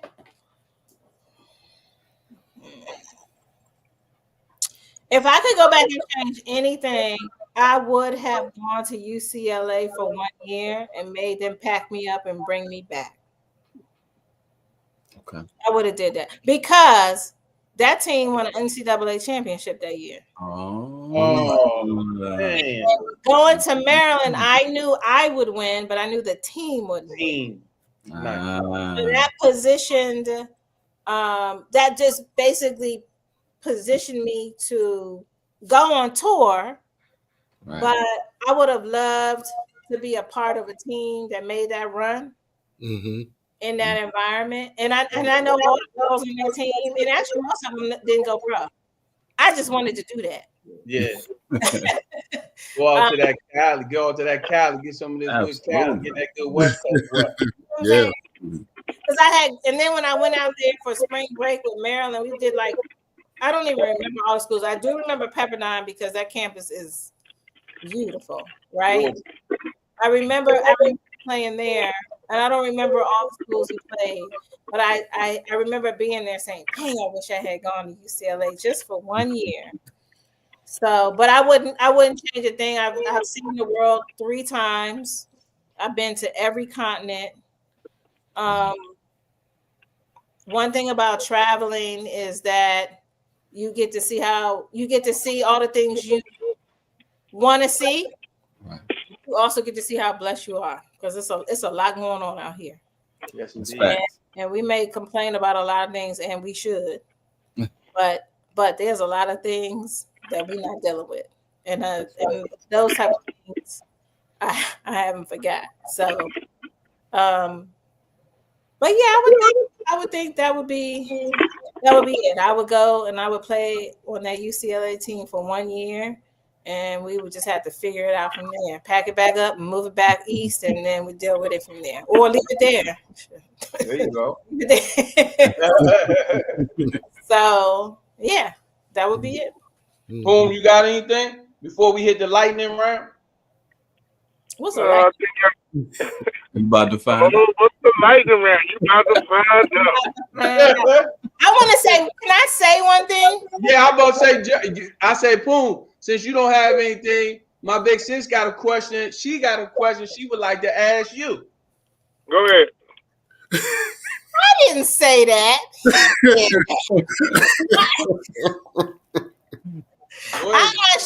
I actually want to know if you all could go to any tennis tournament, or if there was anything about tennis that you wanted to see or experience, or you know, just have you been to a professional tennis match, like anything like that? Like, what is your experience? I know that Kobe has, but like, is there anyone you would want to go to, and why? Like, what do you want to see? And let's just take Venus and Serena out of it, just for now. But if you can, then tell me, because y'all could have been seeing them. They at the U.S. Open. They were at the U.S. Open and City Open every year. But go ahead. Go ahead, Money Mo. I've seen Venus and Serena. I like to, experience, different sporting events. So I've been to the Daytona 500 before. Okay, me too. I've been to, so I would love to go one day either to Roland Garros or Wimbledon. Nice. Okay. Same Wimbledon. I would love to go to Wimbledon. Wimbledon. Okay. Am I single or am I married? Well, you're married. So what I'm saying is, are you asking me? Are you saying when I was young? Give us both scenarios, O. Give us both scenarios. Tell me both, because I need to know. Right now, married, my beautiful wife and I, but my mom, who's watching the show, shout out Mama Evans, I love you, Mom. Yeah, she's the one that got me into tennis. I would do my chores on Sunday. Obviously, my cousin Kobe was playing tennis, so I knew about that. But she was the one that would say, "Hey, okay, let me show you something else, not just football or basketball. Before you go outside, you're gonna sit right here and we're gonna watch some of this, watch tennis." So that's how I got a passion and love, because that was my time with my mom, where we would take our time. We would watch tennis all day. So I would love, and I was talking to her about, I would love. That's on my bucket list and my wife's bucket list. We would love. That's one thing I want to do, is to go up to New York in the summertime. Just like we did a couple years ago, Cole, when we was up there and just chill and go. 2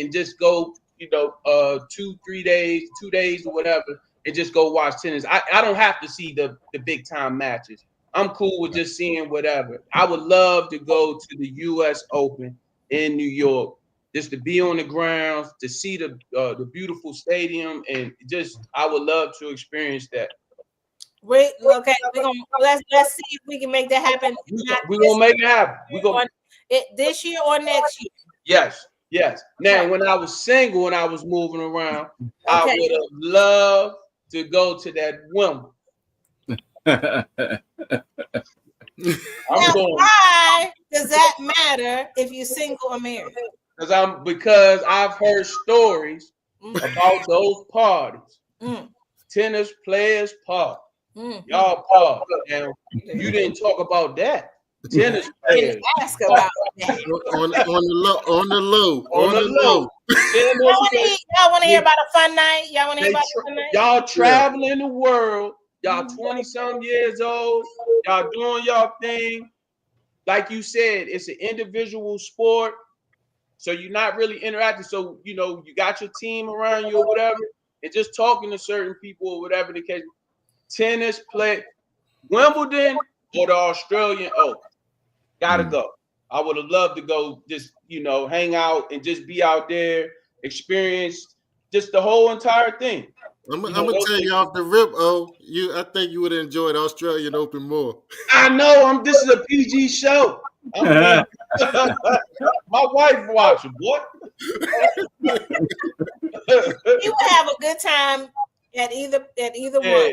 No, it's beautiful. Those are big. I love the big those. But those 4 tournaments come on. Me, my mom and I, we talk. I'm talking about every day. Did you see this?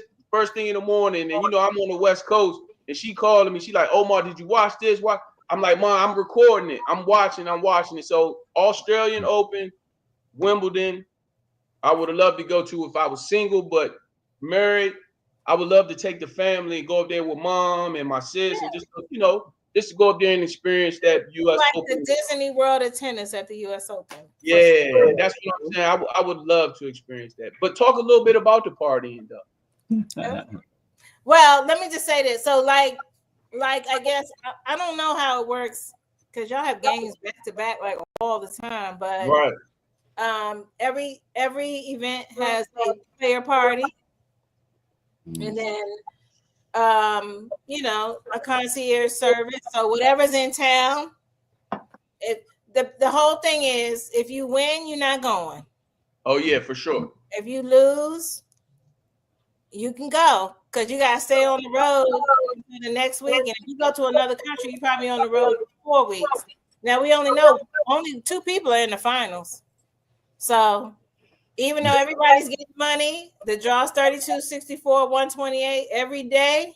Half the draw is dropping out, which means half the draw is sitting in the hotel, waiting to see what's going to happen, and so we can get on the Sunday. So that pretty much describes it. Say no more. I'll just right there. Say no more. Say no more.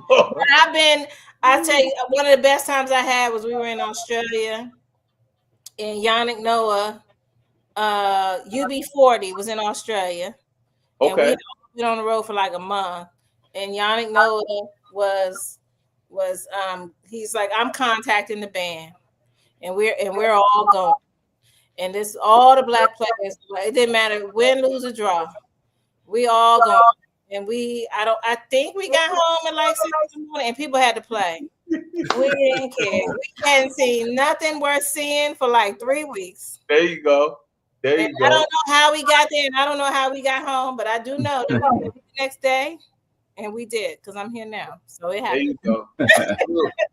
Salute. Well, Jerry, we have this thing called the go ahead, Coach. Go ahead. Did Mo ask his question? Did Mo say where he wanted to go? Yeah, Wimbledon. Wimbledon, that's right. Okay. Yeah, Wimbledon. Well, we have this thing what we call the lightning round, Jerry. So we ask you a couple quick questions. You have to we rapid fire. It's basically just one word answers. So we're gonna throw out a I saw that. Okay. Yeah. So you just say, and you just go from there. So I'm gonna let Kobe go first and start it off, and we'll just go around the horn. All right. So Jerry, sometimes we do a question when we say start, bench, or cut. Right. So for tennis, Althea Gibson, Venus Williams, Serena Williams. Who you going to start? Who you going to bench? Who you going to cut? Damn. That's what we like. Yeah, come on. It's rapid fire. Come on. You gotta go, big sis. Okay. I'm going to start Venus. But hold on. So do I have to do? I'm sorry. I'm not trying to be. Do you have to use a different person for each thing, or just? Yeah. So you got one starter, you got one person you a bench, and one person that's out of there. All right. Well, we got to start Serena. We got to bench Venus, and my girl. Couldn't Althea? I got to, man, because. Oh my goodness. The blasphemy of this show. You picked though. I mean, that wasn't even fair. I'm here for it. I'm a coach. I'm here for it. She's like black tennis Jesus. I mean, Jesus, Lord. You want me to get my tennis black card? Just take it. What's the next one? Go ahead, Money Mo. Go, Mo. Okay. So start, bench, or cut. All right. Arthur Ashe. Oh, man. Serena Williams or Althea? Okay. I'm gonna start out there this time. Okay. I'm gonna bench Serena. Oh no. Oh, I'm gonna bench Arthur and I'm gonna cut Serena. Okay. Why? Because you don't have to explain why. No, you don't have to explain. I like to hear. Mine's is simple. Andre Agassi or Pete Sampras.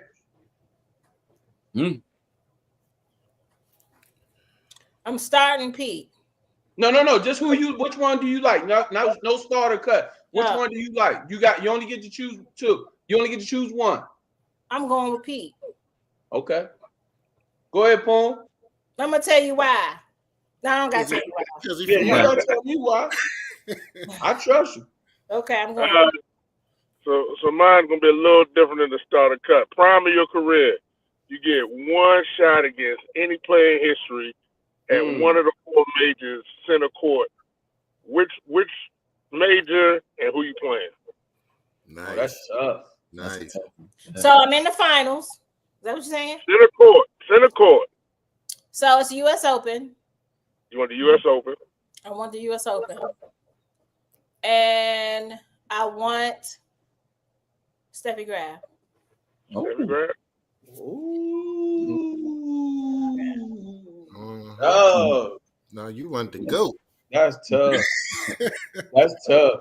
What any other sports that you thought about playing, or like, I know you said you like to go watch basketball and football, but was there any other sport that you like thought about playing, or when you were younger? I wanted to bring that up. That's a question that I wanted to ask you. Like, did you ever think about maybe going, before you really got into it, did you ever think about maybe going to go play soccer or going to, volleyball or basketball or whatever? Or it was just once you picked up that racket and you started to have success, you just fell in love with it and you was like, I'm good. Gymnastics. Okay. Gymnastics, and I did that for a minute. Okay. I did that for a minute. I love gymnastics, but perfect. Nice. Okay. Jeri, who are your top 5 female tennis players of all time? Shit. I mean, the record. So just whatever you think. It don't have to be on what just yours. Don't be political. No political. This is we in Jock Hall on a Friday, and it's a half a day.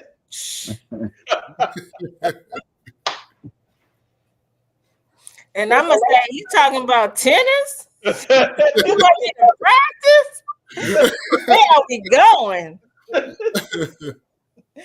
I'm gonna go with. Okay, I'm gonna give Serena 1 point blank period, because the record speaks for itself, and that's all we're gonna do. Okay. But I do know there's this woman, and I'm gonna put her at 2 because her record is similar. Maureen Conley, but that's a whole nother topic. I love Hannah Mandlikova. Okay. Chris Evert. I mean, in her time, nobody did it better. And who would be the 5th one? I'm gonna go with Steffi. Okay. Okay. I'm gonna go with Steffi. Wow. Right. Hey, that's an interesting list. That's what. I think Hannah was a really great player, but I think she was fighting a lot of political battles and did not fulfill her tennis destiny, because there's other pressures in the world that people carry on their backs because they are. And I think she was talented beyond. Oh shoot! I'm gonna change my Fab 5 up a little bit. I'm gonna take Maureen out there and put Martina Navratilova in there. Jesus. Okay. Oh yeah, I said she not. Yeah, Maureen had the numbers, but she was in the age before this age. So but I think Serena tied her numbers, but the game was different. Yeah, she still won them though. Yeah. So awesome. What was the young tennis player that got so much publicity when she was young, like a high schooler, but she wound up. What was her name? Capriati? Capriati, that was her. Because they reference her, and I think they reference her in the Serena and Venus Williams. Oh yeah, she was at the academy. She was a monster, right? Yeah, I know her too. Yes, she was good. Oh yeah. So she was like around the time you guys were coming up, going through the academies and things like that, correct? Yes, and I want to say she's a little bit behind me, but when Arthur was going to the tournaments with me, she was there. But I was, the age group is still every 2 years, so she was an age group behind me. But she was there. Okay. And she ended up playing. Of course, she ended up playing pro and going through all the things that she went to. But she was a beast, very good, and her brother was good too. Gotcha. Got it. Mm-hmm. Awesome. All right. So Jeri, before we get out of here, is there anything that you would like to tell our viewers and listeners, and maybe that young female that wants to play tennis and travel the path that you travel? Any words of advice that you would like to give to them? Yes. So I know that a lot of times we get out here in sport and we want to play the most popular sport, and all of that's great. Do that, but also try tennis. There and if you get to the point where you feel like sport isn't for you and you haven't tried tennis, it is considered an alternative sport, but it's also considered the most healthy sport. So it's a full body workout. There are plenty of scholarships. There is a team at almost every high school. I would say there's a team at every high school. Most of the time when people get to 13 or 15 and they're playing sport, tennis is a great choice. Try it. And for those of you who may want to go to a HBCU and you're playing tennis, the majority of HBCU rosters for girls are not full. Mm-hmm. So if you're at an HBCU and you want to play tennis and you need some scholarship money or not, go see the coach. More than likely, there are not 8 players there. So, and then if you have a business and you just want to give away some money or you want to donate some money, go call, and you want to know that it's actually going to the thing, call your HBCU tennis coach up, because their programs are not fully funded in the way that they need to be.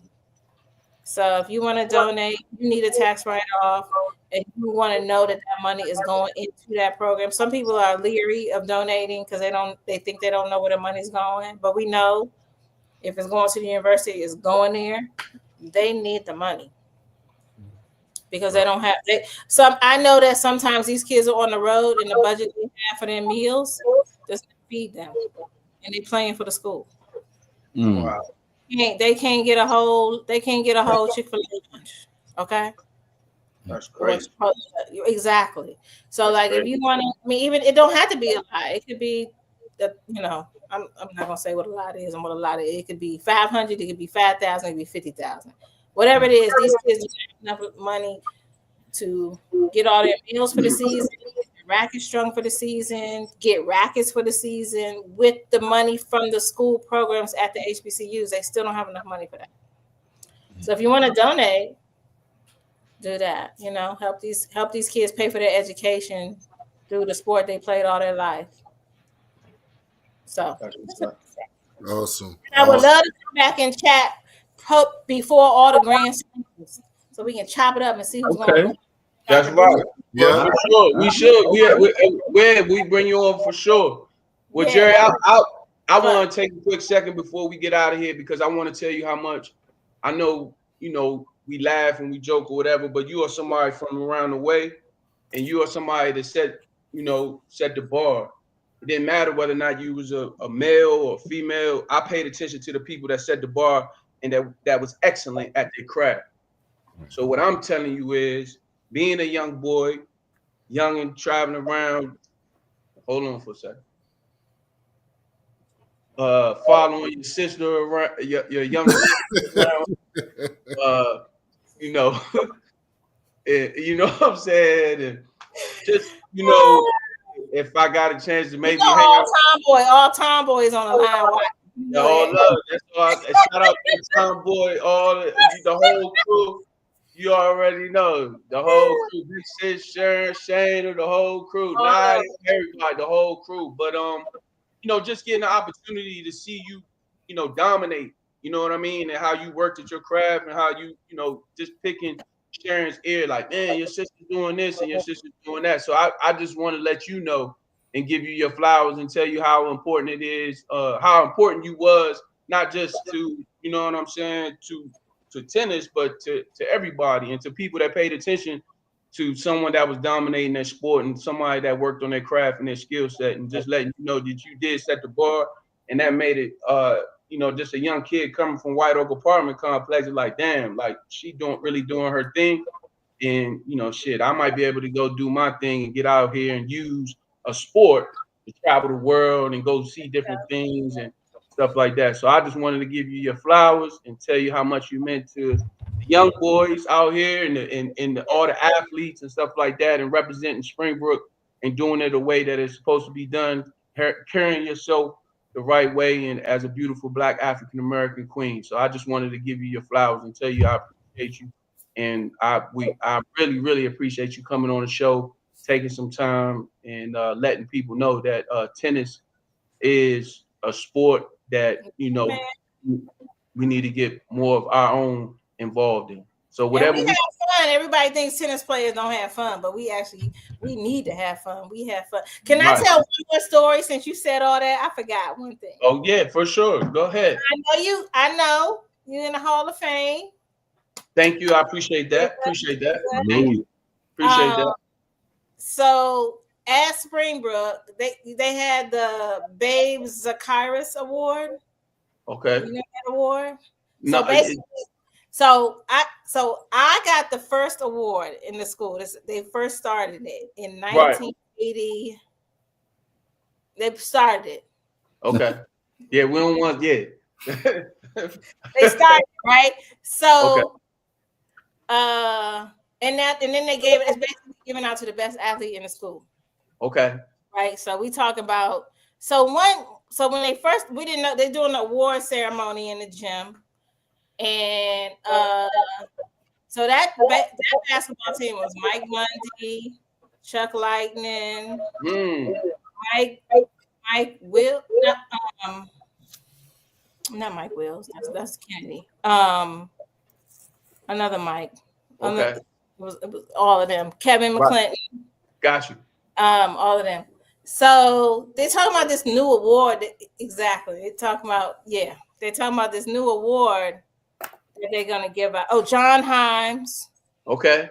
Ron Farr was at the school. Okay. Okay, so they're talking about all this award they're gonna give out. So the whole thing is in there, right? And so and my parents were at the school. And so me thinking, okay, am I leaving for a tennis tournament that I didn't know? Yeah. Did I do something that I was? Yeah. Right. I'm like, what happened? So anyway, so they give this whole big speech about the award, giving this award out until the end, every year for the school. So the whole basketball and half of the football team was like, who can get the award? Who can get the award? I'm not even paying attention. Right. So then they finally started talking about it. And yeah, and she's 116-0 in the award.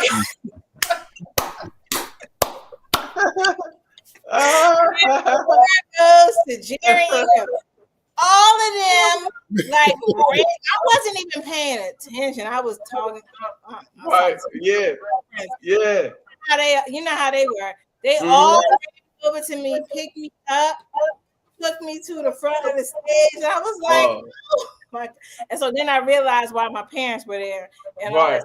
And then I think it's on the wall by the Hall of Fame. Yes, it is. Yes, it is. Yep. So then there's a list of people who were on there. Yeah. So then to the Hall of Fame, and I need to come next year. That's what I'm trying to tell you. Like, you know, it doesn't matter. You know, obviously we all know people that we went to school with and played different sports, male or female. Somebody that dominates at their sport, especially if they're a little bit older than you, you lock in. Like, man, she's working, you know, hard. She's doing this, she's doing that, or whatever the case may be. And that just allows you to be like, okay, I might be able to accomplish some of those same goals and things like that. So, like I said, I just wanted to give you your flowers and let you know I rock with you, man. Always have. And I call you Big Sis for a reason. I call you Little Sis, Big Sis for a reason, and the whole crew. So I appreciate you. Everybody loves you. Everybody's like, what's going on? What's going on? we appreciate you coming on, taking some time coming on the show, for sure. Okay. Absolutely. Yeah, and I want to second that, Jeri, from the No Cap Sports Show crew. We appreciate this. I think I met you when I was about 11 years old, 11, 12 years old. You was a big deal then. You're a big deal now. And I just want to salute you for coming on the show, showing love, telling our viewers and listeners your story. I know they all enjoyed this show because you was an awesome guest. And going forward, this is your home. Anytime you want to stop in, you are more than welcome. I don't care if it's 2 seconds notice. You in there. You family. So I just want to just say thank you, and from the bottom of my heart. And with that being said, this is the No Cap Sports Show podcast with Jeri Ingram. We appreciate your support each and every week. Continue to tell your friends and family about us. Continue to follow us and show that love, and we're going to keep giving y'all that heat. With that being said, salute. Okay.